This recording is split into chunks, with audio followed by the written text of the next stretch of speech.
My name is Catalina, and 3 weeks before my 25th birthday, my mother tried to sell me. "You're getting married," Diane said, cornering me in the kitchen. "To Mr. Harrison. He's a very successful businessman." My heart stopped. I don't even know anyone named Harrison. My stepfather Roger walked in grinning. "You'll meet him tomorrow. He's quite taken with your photos." "This is insane," I said. "I'm not marrying some random stranger." "You will if you want to keep living under this roof," Diane snapped. "Mr. Harrison is offering us a wonderful opportunity." "Opportunity?" I repeated. "What are you talking about?" Roger stepped closer. "Your father's trust fund releases when you marry, remember? $2 million. Mr. Harrison will help manage those assets." My stomach dropped. "You're selling me." "Don't be dramatic," Diane said. "We're securing your future." "By forcing me to marry someone I've never met." My voice rose. "How is that securing anything?" "We've already accepted his proposal," Diane said coldly. "The wedding is in 2 weeks." 2 weeks? You can't be serious. "Mr. Harrison is elderly," Roger explained. "He doesn't have time to wait for a long engagement." The next day, they dragged me to meet him. Mr. Harrison sat in our living room in a wheelchair, heavily wrinkled, wearing thick glasses and a hearing aid. He looked at least 80. "My dear Catalina," he wheezed, "you're even more beautiful than your photographs." I felt sick.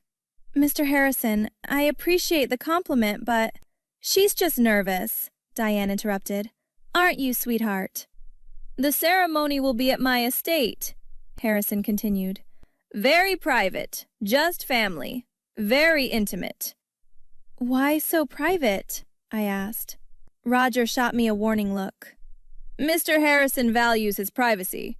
It's quite exclusive." "Exclusive or hidden?" I challenged. "Catalina!" Diane hissed. "Don't be rude." Something felt deeply wrong. That night, I called my Aunt Jennifer. "Mom and Roger are forcing me to marry some old man for his money," I said. "What? Catalina, that's illegal," Jennifer said. "Your father's trust was meant to protect you. Can you come to the wedding? Please? I need someone on my side." "Absolutely," Jennifer said. "And I'm bringing my lawyer. Something about this stinks." The wedding day arrived too fast. I stood in the bridal room, wearing a dress I didn't choose, trembling. Diane burst in. "It's time. Stop looking so miserable." "Mom, please. There has to be another way." "There isn't," she said. "Now put on a smile and walk down that aisle." I walked in a daze. Mr. Harrison waited at the altar, surrounded by just my mother, Roger, and a suspicious officiant. Then I saw Jennifer slip in the back. She nodded at me. The officiant began. "Dearly beloved—" "Wait," Mr. Harrison interrupted. His shaky voice suddenly became stronger. "Before we continue, I have something to reveal." He reached up and pulled at his face. It was a mask. Prosthetic wrinkles peeled away. The wig came off. He removed the glasses. Underneath was a man in his 30s with a cocky grin. "Surprise, sweetheart," he said. "Name's Tyler. Nice to meet the mark." "What is this?" I stammered. Tyler stood up, perfectly healthy. "Your mom and stepdad hired me to play the dying rich guy. Pretty good performance, right?"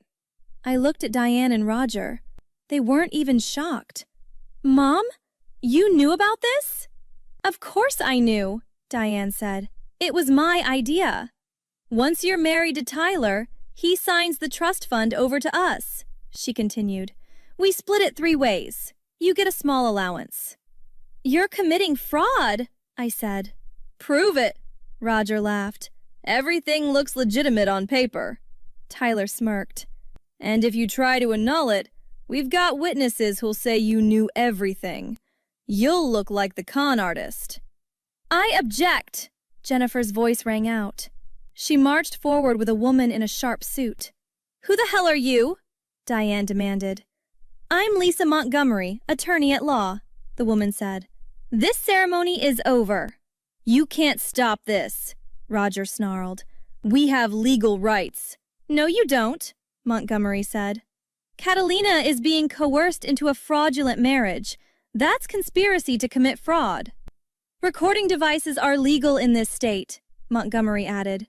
Jennifer held up her phone. "Got everything. The mask reveal, the confession, all of it." Tyler's face went pale. "You can't use that." "We already did," I said, finding my voice. "Did you really think I'd come here without backup?" "Catalina, sweetie, let's talk about this," Diane tried. "We're family." "You sold me!" I shouted. "You tried to steal Dad's money!" Roger grabbed my arm. "You ungrateful little—" "Touch her again and I'll have you arrested," Montgomery said sharply. "Detective Harris is waiting outside." Tyler bolted for the door. An officer blocked his exit. "Going somewhere?" Detective Harris asked. "This is entrapment," Tyler yelled. "No, this is you confessing to conspiracy on camera," Harris said. "You have the right to remain silent." They handcuffed all three while I watched. Diane struggled. "Let go of me!" "Not a chance," Jennifer said. "You tried to exploit my niece." "Is it really over?" I asked Montgomery outside. "Now we build the case," she said. "We need to document everything." Over the next week, I moved in with Jennifer. We gathered evidence, text messages, emails, recorded threats. "Tyler specializes in inheritance scans," Montgomery explained in her office. "At least 5 other victims we found." "How many lives has he ruined?" I asked. "Too many," Montgomery said. "But you're helping us stop him." Jennifer squeezed my hand. "Your dad would be so proud." Montgomery filed for emergency protection of the trust fund, restraining orders, and criminal complaints. "They'll fight back," Montgomery warned. "Be ready." 2 weeks later, we confronted them in Montgomery's conference room. Diane, Roger, and Tyler sat with their public defender. I sat across with Jennifer and Montgomery. "This is ridiculous," Roger started. "We're her parents." "You tried to defraud her out of $2 million, Montgomery interrupted. "Let's be clear." Tyler's lawyer spoke. "My client maintains he was hired for legitimate acting work." "Legitimate?" I laughed. "He wore a mask and pretended to be dying to trick me into marriage. What's legitimate about that?" "You can't prove I knew it was illegal," Tyler mumbled. Montgomery slid papers across. "These are your text messages with Roger. Quote, 'The girl has no idea this is a con. Make sure she stays confused until after the signing.'" Tyler went silent. Diane tried softness. "Catalina, honey, I'm your mother. Can't we work this out as family?" "You stopped being my mother when you sold me," I said steadily. "We were desperate for money," Diane cried. "Your father left everything to you and nothing to me." "Because he divorced you for cheating," I shot back. "He provided for his daughter. You weren't entitled to anything." Roger slammed the table. "That money should be ours. We raised you." "You raised me?" I stood. "Jennifer raised me after Dad died. You just cashed support checks." Jennifer nodded. "I have bank records showing Catalina paid rent from her part-time job since she was 18. "Perhaps we should discuss a plea arrangement," the public defender suggested. "No deals," Montgomery said firmly. "These 3 orchestrated complex fraud. They researched victims, recruited a professional con artist, forged documents. This goes to trial." Tyler's lawyer whispered urgently to him. "What if I testify against them?" Tyler asked. "I can give you names of other families." "You snake!" Roger lunged across the table. Detective Harris stepped forward. "Sit down, Mr. Palmer." Montgomery looked at me. "Your call, Catalina." I studied Tyler. He looked scared now, not cocky. "How many other families did you do this to?" I asked. 7, he admitted. "But only 3 marriages went through. I'm sorry. I know that doesn't fix anything." "No, it doesn't," I agreed. But if your testimony stops them from hurting someone else, then cooperate. Diane was crying. Catalina, please. I'm begging you. Don't do this to your own mother. You did this to yourself, I said. You had a daughter who loved you, but it wasn't enough. I deserve that money, Diane screamed. And Dad left you, Jennifer said icily, because you stole from him and tried to poison Catalina against him. As we left, Roger called out, You'll regret this. I turned back. The only thing I regret is not seeing who you really were sooner. 3 months later, Jennifer hosted a family gathering. Diane and Roger showed up thinking it was reconciliation. They were wrong. I have important news to share, I said, as everyone settled in. 3 months ago, Mom and Roger tried to force me into a fraudulent marriage to steal my inheritance. The room exploded. Diane, is this true? Aunt Patricia gasped. It was a misunderstanding, Diane started. Was Tyler wearing a mask a misunderstanding? I interrupted. Tyler? Who's Tyler? Uncle James demanded. Jennifer played the wedding video. The room went silent, watching the mask come off. How could you? My cousin Rachel whispered. You tried to sell Catalina? Uncle James's face turned red. To a con artist? We were desperate, Roger shouted. I lost my job last year, Uncle James stood. You know what I didn't do? Try to defraud my kids. Aunt Patricia turned to Diane. Your own daughter, your own flesh and blood. The money should have been mine, Diane said bitterly. Her father owed me.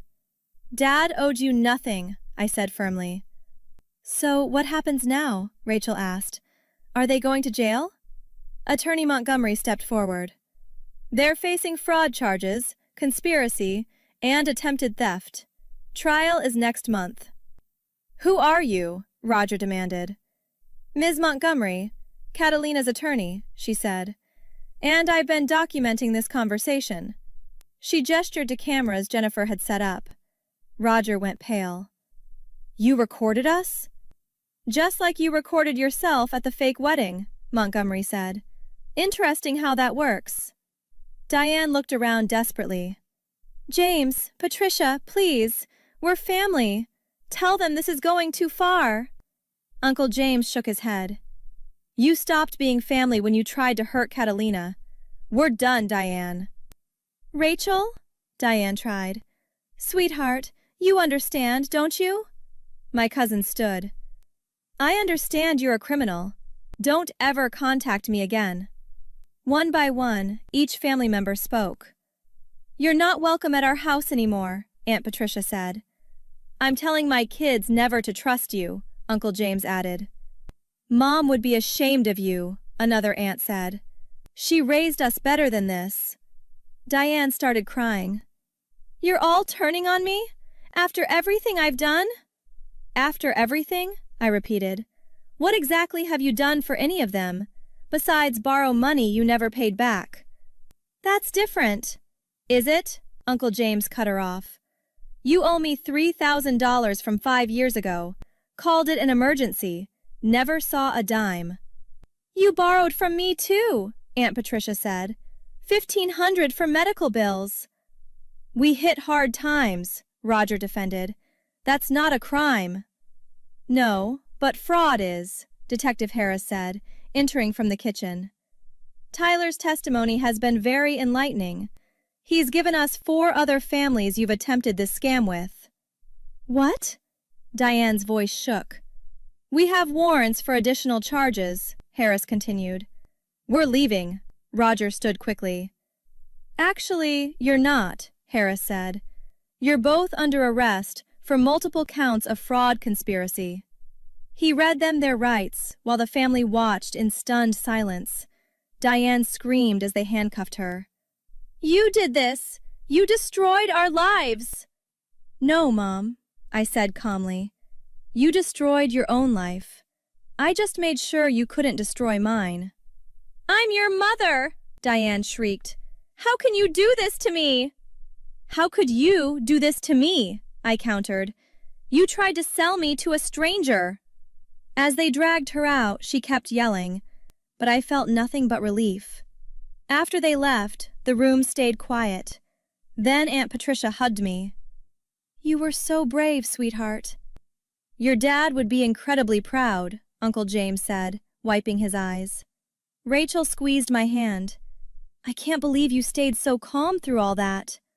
I had help, I said, looking at Jennifer and Montgomery. I couldn't have done this alone. Jennifer smiled.